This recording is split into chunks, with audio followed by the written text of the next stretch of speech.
हाँ जी प्यारे विद्यार्थियों, प्यार भरी सत श्री अकाल। अज असी 8वीं जमात का पाठ नंबर 7 एक कुड़ी मलाला करन जा रहे हाँ। ये एक मलाला नाम की जिहड़ी है लड़की, उसकी कहानी है जिसने अपने बहादरी और सूरवीरता का प्रदर्शन बड़ी ही चंगे तरीके नाल कीता सी। आओ जानते हाँ इस बहादुर लड़की बारे। एक सी मलाला, मलाला यूसुफज़ई, उसका नाम की सी? मलाला यूसुफज़ई। वो स्वातवादी के निक्के ਜਿਹੇ शहर मिंगोरा ਦੇ ਵਿੱਚ ਰਹਿੰਦੀ ਸੀ। उदों वो 7वीं जमात ਵਿੱਚ पढ़ती सी।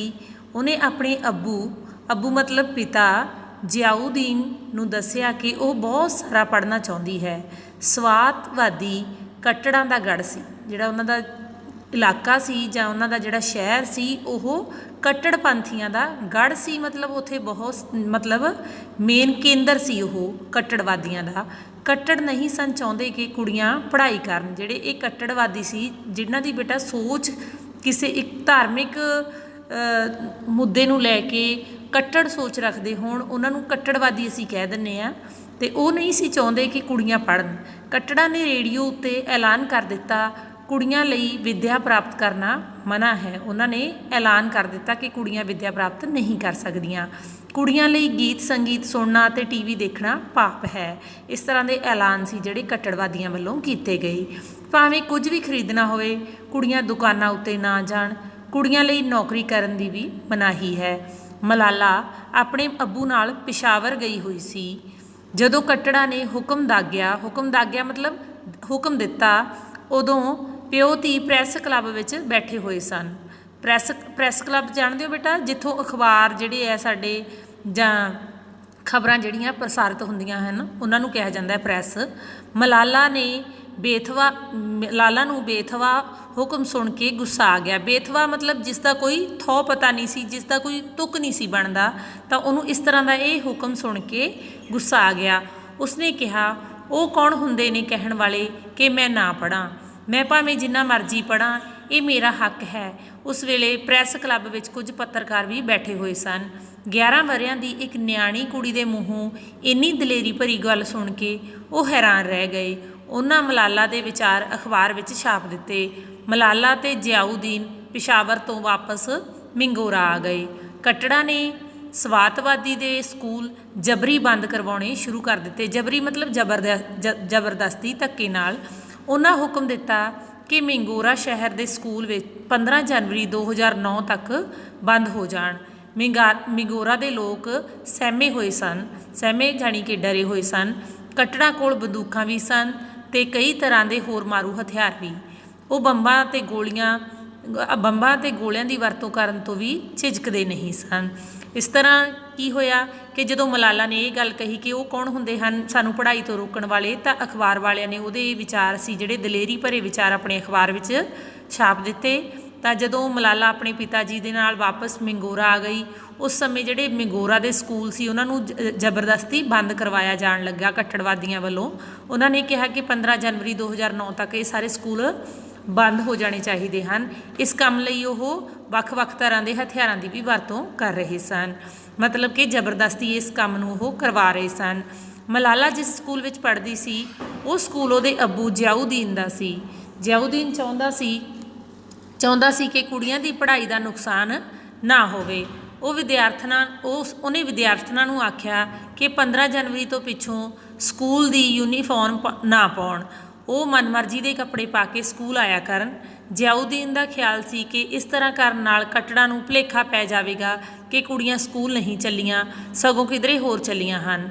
16 जनवरी की सवेर मलाला स्कूल जाण लई तैयार हुई। उन्हें सिर ढकण लई चादर की बुक्कल मारी ते बुक्कल विच बस्ता लुका लिया। उस दिन सिर्फ 11 कुड़ियां ही स्कूल आईयां।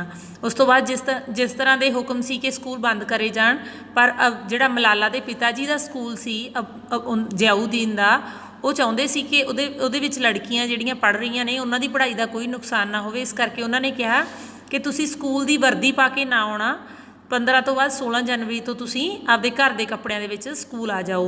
तो इस तरह ही होया। 16 जनवरी नूं ਜਿਹੜੇ ਸਵੇਰੇ ਮਲਾਲਾ ਸਕੂਲ ਜਾਣ ਲਈ ਤਿਆਰ ਹੋਈ ਅਤੇ ਆਪਣੀ ਚਾਦਰ ਦੇ ਵਿੱਚ ਉਸਨੇ ਆਪਣਾ ਜਿਹੜਾ ਬਸਤਾ ਸੀ ਉਹ ਲੁਕੋ ਲਿਆ। ਸਕੂਲ ਤੋਂ ਛੁੱਟੀ ਹੋਈ ਤਾਂ ਮਲਾਲਾ ਨੇ ਪਹਿਲਾਂ ਵਾਂਗੂ ਹੀ ਬਸਤਾ ਬੁੱਕਲ ਵਿੱਚ ਲੁਕਾ ਲਿਆ ਅਤੇ ਉੱਥੋਂ ਤੁਰ ਪਈ। ਰਾਹ ਵਿੱਚ ਇੱਕ ਆਦਮੀ ਸੜਕ ਕੰਢੇ ਖੜ੍ਹਾ ਸੀ। ਉਹ ਮਲਾਲਾ ਵੱਲ ਘੂਰ ਘੂਰ ਕੇ ਵੇਖ ਰਿਹਾ ਸੀ। ਮਲਾਲਾ ਕਾਹਲੇ ਕਦਮੀ ਉਸ ਆਦਮੀ ਦੇ ਲਾਗੋਂ ਦੀ ਲੰਘ ਗਈ। ਆਪਣੇ ਪਿੱਛੇ ਉਹਨੇ ਕੜਕਵੀਂ ਆਵਾਜ਼ ਸੁਣੀ, ਕੁੜੀਏ ਸਕੂਲ ਜਾਣਾ ਬੰਦ ਕਰ ਦੇ, ਨਹੀਂ ਤਾਂ ਮੈਂ ਮਾਰ ਸੁੱਟਣਾ ਹੀ ਤੈਨੂੰ। ਸਵਾਤਵਾਦੀਆਂ ਵਿੱਚ ਕੱਟੜਾਂ ਦੀਆਂ ਆਪ ਹੁਦਰੀਆਂ ਦਿਨ ਬ ਦਿਨ ਵੱਧਦੀਆਂ ਰਹੀਆਂ। ਆਪ ਹੁਦਰੀਆਂ ਮਤਲਬ ਆਪ ਮੁਹਾਰੀਆਂ ਗੱਲਾਂ ਜਿਹੜੀਆਂ ਉਹ ਕਰ ਰਹੇ ਸੀ। BBC ਦਾ ਇੱਕ ਪੱਤਰਕਾਰ ਅਬਦੁਲ ਹਈ ਕੱਕੜ ਮਲਾਲਾ ਦੇ ਅੱਬੂ ਨੂੰ ਮਿਲਿਆ। ਉਹਨੇ ਪੁੱਛਿਆ ਕਿ ਤੁਹਾਡੇ ਸਕੂਲ ਦੀ ਕੋਈ ਕੁੜੀ ਕੱਟੜਾਂ ਬਾਰੇ ਸੱਚ ਕਹਿਣ ਲਈ ਤਿਆਰ ਹੋਵੇਗੀ? ਸ਼ਾਇਦ ਨਹੀਂ। ਮਿਗੋਰਾ ਦੇ ਹੋਰ ਸਕੂਲਾਂ ਵਾਂਗੂ ਮੇਰੇ ਸਕੂਲ ਦੀਆਂ ਕੁੜੀਆਂ ਵੀ ਡਰੀਆਂ ਹੋਈਆਂ ਨੇ। ਜ਼ਿਆਉਦੀਨ ਨੇ ਸਾਫ਼ ਗੱਲ ਕੀਤੀ। ਮਲਾਲਾ ਆਖਿਆ, ਅੰਕਲ ਮੈਂ ਨਹੀਂ ਡਰਦੀ ਕਿਸੇ ਤੋਂ, ਮੈਂ ਕੱਟੜਾਂ ਬਾਰੇ ਬੋਲਣ ਲਈ ਤਿਆਰ ਹਾਂ। BBC ਵਾਲੇ ਚਾਹੁੰਦੇ ਸਨ ਕਿ ਮਲਾਲਾ ਦੀ ਅਸਲੀ ਪਛਾਣ ਲੁਕੀ ਰਹੇ ਤਾਂ ਕਿ ਕੱਟੜ ਉਹਨਾਂ ਦਾ ਕੋਈ ਨੁਕਸਾਨ ਨਾ ਕਰਨ। ਕੱਕੜ ਨੇ ਮਲਾਲਾ ਦਾ ਫਰਜ਼ੀ ਨਾਂ ਗੁਲ ਮਕਈ ਰੱਖ ਦਿੱਤਾ। ਫਰਜ਼ੀ ਮਤਲਬ ਜਿਹੜਾ ਕਿ ਕੁਝ ਸਮੇਂ ਲਈ ਫਰਜ਼ੀ ਤੌਰ 'ਤੇ ਰੱਖਿਆ ਗਿਆ ਸੀ, ਉਹ ਫਰਜ਼ੀ ਨਾਂ ਉਹਦਾ ਕੀ ਰੱਖ ਦਿੱਤਾ ਗਿਆ? ਗੁਲ ਮਕਈ। ਮਤਲਬ ਅਸਲੀ ਨਾਂ ਨਹੀਂ ਸੀ, ਉਹ ਇੱਕ ਮੰਨਿਆ ਹੋਇਆ ਨਾਂ ਸੀ, ਮਤਲਬ ਜਿਹੜਾ ਕਿ ਉਸਦੀ ਪਛਾਣ ਲੁਕਾਉਣ ਲਈ ਉਹਨੂੰ ਦਿੱਤਾ ਗਿਆ ਸੀ, ਯਾਨੀ ਮਕਈ ਦਾ ਫੁੱਲ। ਇਹ ਨਾਂ ਉੱਥੋਂ ਦੀ ਇੱਕ ਬਾਤ ਵਿੱਚ ਰਾਜਕੁਮਾਰੀ ਦਾ ਨਾਂ ਸੀ। ਉੱਥੋਂ ਦੀ ਇੱਕ ਕਹਾਣੀ ਸੀ, ਬਾਤ ਮਤਲਬ ਕਹਾਣੀ ਸੀ, ਉਸ ਵਿੱਚ ਰਾਜਕੁਮਾਰੀ ਦਾ ਨਾਂ ਗੁਲ ਮਕਈ ਸੀ। ਉਹਦੇ ਨਾਮ 'ਤੇ ਮਲਾਲਾ ਦਾ ਫਰਜ਼ੀ ਨਾਮ ਗੁਲ ਮਕਈ ਰੱਖ ਦਿੱਤਾ ਗਿਆ।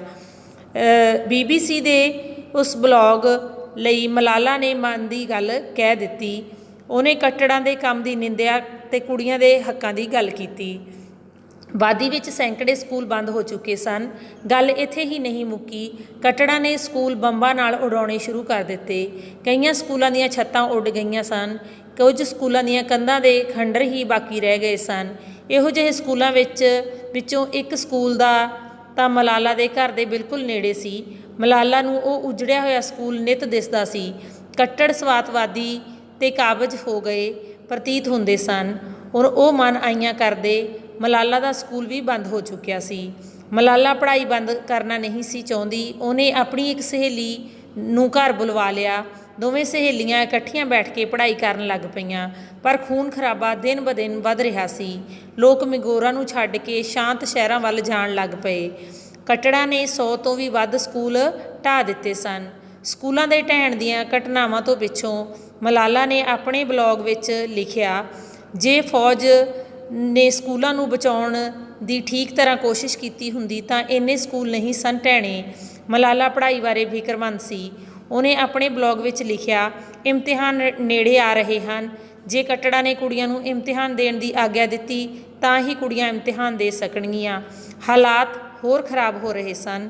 ਮਲਾਲਾ ਦੇ ਪਰਿਵਾਰ ਨੂੰ ਵੀ ਮਿਗੋਰਾ ਸ਼ਹਿਰ ਛੱਡ ਕੇ ਜਾਣਾ ਪਿਆ। ਮਲਾਲਾ ਸਵਾਤਵਾਦੀ ਦੇ ਅਣਮਨੁੱਖੀ ਹਾਲਾਤਾਂ ਬਾਰੇ BBC ਰਾਹੀਂ ਲਗਾਤਾਰ ਲਿਖਦੀ ਰਹੀ। ਪਿਸ਼ਾਵਰ ਵਿੱਚ ਖਬਰਾਂ ਦੇ ਇੱਕ ਚੈਨਲ ਨੇ ਮਲਾਲਾ ਨਾਲ ਮੁਲਾਕਾਤ ਕੀਤੀ। ਕੈਪੀਟਲ ਟਾਕ ਦੇ ਪ੍ਰੋਗਰਾਮ ਰਾਹੀਂ ਮਲਾਲਾ ਨੇ ਕੁੜੀਆਂ ਦੇ ਵਿੱਦਿਆ ਹਾਸਲ ਕਰਨ ਦੇ ਹੱਕਾਂ ਦੀ ਗੱਲ ਕੀਤੀ। ਉਹਨੇ ਕੱਟੜਾਂ ਦੀਆਂ ਕਾਰਵਾਈਆਂ ਉੱਤੇ ਵੀ ਕਿੰਤੂ ਮਤਲਬ ਸਵਾਲ ਕੀਤੇ। ਮਿਗੋਰਾ ਦੇ ਹਾਲਾਤ ਕੁਝ ਠੀਕ ਹੋਏ ਤਾਂ ਯੂਸਫ ਜਈ ਟੱਬਰ ਦੇ ਜੀ ਵਾਪਸ ਆਪਣੇ ਘਰ ਪਹੁੰਚ ਗਏ। ਪਰ ਮਿਗੋਰਾ ਸ਼ਹਿਰ ਸੁੰਨਾ ਸੀ। ਸੁੰਨਾ ਮਤਲਬ ਚਾਰੇ ਪਾਸੇ ਖਾਲੀ ਸੁੰਨਸਾਨ ਸੀ। ਚਾਰੇ ਪਾਸੇ ਭਿਆਨਕ ਅਤੇ ਡਰਾਉਣੀ ਚੁੱਪ ਸੀ। ਜ਼ਿਆਦਾਤਰ ਦੁਕਾਨਾਂ ਬੰਦ ਸਨ। ਉਹਨਾਂ ਦਾ ਘਰ ਲੁੱਟਿਆ ਜਾ ਚੁੱਕਾ ਸੀ। ਲੁਟੇਰੇ ਉਹਨਾਂ ਦਾ TV ਵੀ ਚੁੱਕ ਕੇ ਲੈ ਗਏ ਸਨ। ਕੱਟੜ ਆਪਣੇ ਵਿਚਾਰ ਨਿੱਤ ਬਦਲਦੇ ਰਹਿੰਦੇ ਸਨ।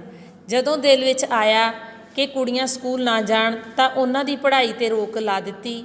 ਫਿਰ ਇੱਕ ਦਿਨ ਅਚਾਨਕ ਉਹਨਾਂ ਨੇ ਰੇਡੀਓ ਤੋਂ ਐਲਾਨ ਕੀਤਾ ਕਿ ਕੁੜੀਆਂ ਦੀ ਪੜ੍ਹਾਈ ਉੱਤੇ ਲੱਗੀ ਰੋਕ ਖਤਮ ਕਰ ਦਿੱਤੀ ਗਈ ਹੈ। ਉਹ ਸਕੂਲੇ ਜਾ ਸਕਦੀਆਂ ਹਨ। ਉਹ ਇਮਤਿਹਾਨ ਵੀ ਦੇ ਸਕਦੀਆਂ ਹਨ। ਮਲਾਲਾ ਮੁੱਦਤ ਮਤਲਬ ਬਹੁਤ ਸਮੇਂ ਬਾਅਦ ਸਕੂਲ ਗਈ ਤਾਂ ਉਹ ਚਾਅ ਨਾਲ ਭਰੀ ਹੋਈ ਸੀ। ਘਰ ਆ ਕੇ ਉਹਨੇ ਮਾਂ ਨੂੰ ਦੱਸਿਆ, ਅੱਜ ਅਸੀਂ ਸਾਰੀਆਂ ਸਹੇਲੀਆਂ ਪਹਿਲਾਂ ਵਾਂਗੂ ਹੀ ਸਕੂਲ ਵਿੱਚ ਬਹੁਤ ਖੇਡੀਆਂ, ਬਹੁਤ ਹੱਸੀਆਂ ਅਤੇ ਪੜ੍ਹੀਆਂ ਵੀ? ਮਾਂ ਨੇ ਪੁੱਛਿਆ। ਹਾਂ, ਬਹੁਤ ਪੜ੍ਹੀਆਂ ਵੀ, ਮਲਾਲਾ ਨੇ ਮਾਂ ਨੂੰ ਦੱਸਿਆ। ਇਮਤਿਹਾਨ ਵਿੱਚ ਕੁਝ ਹੀ ਦਿਨ ਬਾਕੀ ਰਹਿ ਗਏ ਸਨ। ਮਲਾਲਾ ਨੇ ਪੂਰੀ ਮਿਹਨਤ ਨਾਲ ਤਿਆਰੀ ਕੀਤੀ ਅਤੇ ਇਮਤਿਹਾਨ ਦੇ ਦਿੱਤੇ। ਇਮਤਿਹਾਨਾਂ ਤੋਂ ਬਾਅਦ ਇੱਕ ਦਿਨ ਮਲਾਲਾ ਵਿਹਲੀ ਸੀ। ਉਹ ਘਰ ਦੀ ਛੱਤ ਉੱਤੇ ਖੜੀ ਤਾਰਿਆਂ ਵੱਲ ਵੇਖ ਰਹੀ ਸੀ। ਅਚਾਨਕ ਉਹਦੇ ਅੰਦਰ ਜਿਵੇਂ ਬੱਤੀ ਜਗ ਪਈ ਹੋਵੇ। ਉਹ ਦਗੜ ਦਗੜ ਕਰਦੀ ਪੌੜੀਆਂ ਉਤਰੀ। ਉਹ ਸਾਹੋ ਸਾਹੀ ਹੋਈ ਜ਼ਿਆਉਦੀਨ ਕੋਲ ਪਹੁੰਚ ਗਈ। ਅੱਬੂ ਅੱਬੂ, ਮੈਨੂੰ ਪਤਾ ਲੱਗ ਗਿਆ ਏ ਕਿ ਮੈਂ ਵੱਡਿਆਂ ਹੋ ਕੇ ਕੀ ਬਣਾਂਗੀ। ਜ਼ਿਆਉਦੀਨ ਨੇ ਮਲਾਲਾ ਨੂੰ ਆਪਣੇ ਕੋਲ ਬਿਠਾ ਲਿਆ। ਹੁਣ ਦੱਸ, ਵੱਡੀ ਹੋ ਕੇ ਮੇਰੀ ਧੀ ਕੀ ਬਣੇਗੀ? ਮਲਾਲਾ ਉਤਸ਼ਾਹ ਨਾਲ ਭਰੀ ਹੋਈ ਸੀ। ਅੱਬੂ, ਮੈਂ ਸਿਆਸਤਦਾਨ ਬਣਾਂਗੀ। ਸਿਆਸਤਦਾਨ ਕੀ ਹੁੰਦਾ ਬੇਟਾ? ਜਿਹੜਾ ਸਿਆਸਤ ਦੇ ਵਿੱਚ, ਰਾਜਨੀਤੀ ਦੇ ਵਿੱਚ ਕੰਮ ਕਰਦਾ ਉਹਨੂੰ ਅਸੀਂ ਸਿਆਸਤਦਾਨ ਕਹਿ ਦਿੰਦੇ ਹਾਂ। ਮੈਂ ਸਾਰਾ ਕੁਝ ਠੀਕ ਕਰ ਦੇਵਾਂਗੀ। ਉਦੋਂ ਕੁੜੀਆਂ ਭਾਵੇਂ ਜਿੰਨਾ ਮਰਜ਼ੀ ਪੜ੍ਹ ਲਿਆ ਕਰਨ। ਜ਼ਿਆਉਦੀਨ ਦੀਆਂ ਅੱਖਾਂ ਭਰ ਆਈਆਂ। ਉਹ ਬੋਲਿਆ, ਹਾਂ ਧੀਏ, ਤੂੰ ਕੁੜੀਆਂ ਲਈ ਬੜਾ ਕੁਝ ਕਰੀ, ਪਰ ਪਹਿਲਾਂ ਵੱਡੀ ਤਾਂ ਹੋ। ਅੱਬੂ, ਤੁਸੀਂ ਵੀ ਹੱਦ ਕਰਦੇ ਹੋ। ਮਲਾਲਾ ਨੇ ਉੱਠ ਕੇ ਜ਼ਿਆਉਦੀਨ ਦੀ ਧੌਣ ਦੁਆਲੇ ਬਾਹਾਂ ਵਲ ਦਿੱਤੀਆਂ। ਅੱਬੂ, ਵੱਡੀ ਤਾਂ ਮੈਂ ਹੋ ਵੀ ਗਈ। ਇਸ ਤਰ੍ਹਾਂ ਬੇਟਾ ਇਸ ਕਹਾਣੀ ਵਿੱਚ ਅਸੀਂ ਮਲਾਲਾ ਬਾਰੇ ਜਾਣਿਆ ਕਿ ਮਲਾਲਾ ਜਿਹੜੀ ਯੂਸਫਜ਼ਈ ਸੀ, ਇੱਕ ਮਤਲਬ ਬਹੁਤ ਹੀ ਬਹਾਦਰ ਲੜਕੀ ਸੀ, ਜਿਸ ਨੇ ਲੜਕੀਆਂ ਦੀ ਪੜ੍ਹਾਈ ਲਈ ਇੱਕ ਕਠਿਨ ਸਮੇਂ ਦੇ ਵਿੱਚ ਆਪਣੀ ਆਵਾਜ਼ ਨੂੰ ਬੁਲੰਦ ਕੀਤਾ ਅਤੇ ਲੜਕੀਆਂ ਦੇ ਹੱਕਾਂ ਲਈ ਆਵਾਜ਼ ਉਠਾਈ। ਉਮੀਦ ਹੈ ਤੁਹਾਨੂੰ ਕਹਾਣੀ ਸਮਝ ਆ ਗਈ ਹੋਵੇਗੀ। ਇਸ ਤੋਂ ਬਾਅਦ ਪਾਠ ਦੇ ਔਖੇ ਸ਼ਬਦਾਂ ਦੇ ਅਰਥ ਹਨ। ਅਭਿਆਸ ਦੇ ਪ੍ਰਸ਼ਨ ਅਤੇ ਵਸਤੂਨਿਸ਼ਟ ਪ੍ਰਸ਼ਨ ਤੁਸੀਂ ਹੱਲ ਕਰ ਲੈਣੇ ਹਨ। ਬਹੁਤ ਛੋਟੇ ਉੱਤਰਾਂ ਵਾਲੇ, ਵੱਡੇ ਉੱਤਰਾਂ ਵਾਲੇ ਅਤੇ ਵਾਕਾਂ ਵਿੱਚ ਵਰਤੋ ਜਿਹੜੇ ਪ੍ਰਸ਼ਨ ਹਨ, ਕਾਪੀ ਆਪਣੀ ਨੋਟਬੁੱਕ ਦੇ ਵਿੱਚ ਹੱਲ ਕਰ ਲੈਣੇ ਹਨ।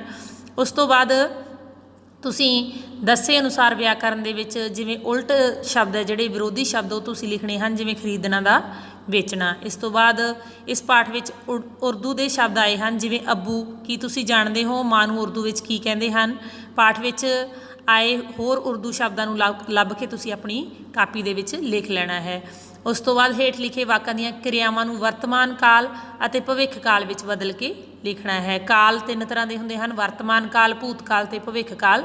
ਜਿਹੜੇ ਇਹ ਵਾਕ ਦਿੱਤੇ ਗਏ ਹਨ, ਇਹ ਭੂਤ ਕਾਲ ਦੇ ਵਿੱਚ ਦਿੱਤੇ ਗਏ ਹਨ। ਇਹਨਾਂ ਨੂੰ ਤੁਸੀਂ ਵਰਤਮਾਨ ਕਾਲ ਅਤੇ ਭਵਿੱਖ ਕਾਲ ਦੇ ਵਿੱਚ ਬਦਲ ਕੇ ਦੁਬਾਰਾ ਲਿਖਣਾ ਹੈ। ਅਤੇ ਯੋਗਤਾ ਵਿਸਤਾਰ ਦਾ ਪ੍ਰਸ਼ਨ ਹੈ ਕਿ ਇਸ ਪਾਠ ਵਿੱਚ ਜੇ ਤੁਸੀਂ ਮਲਾਲਾ ਦੀ ਥਾਂ ਹੁੰਦੇ ਤਾਂ ਕੀ ਕਰਦੇ? ਉਹਦੇ ਬਾਰੇ ਵਿਚਾਰ ਤੁਸੀਂ ਆਪਣੇ ਆਪ ਲਿਖੋਗੇ। ਇਸ ਤੋਂ ਇਲਾਵਾ ਜਿਹੜੇ ਬਾਕੀ ਪ੍ਰਸ਼ਨਾਂ ਦੇ ਉੱਤਰ ਹੈ ਮੈਂ ਤੁਹਾਡੇ ਨਾਲ ਅਗਲੀ ਵੀਡੀਓ ਵਿੱਚ ਸਾਂਝੇ ਕਰਾਂਗੀ। ਤਦ ਤੱਕ ਲਈ ਧੰਨਵਾਦ।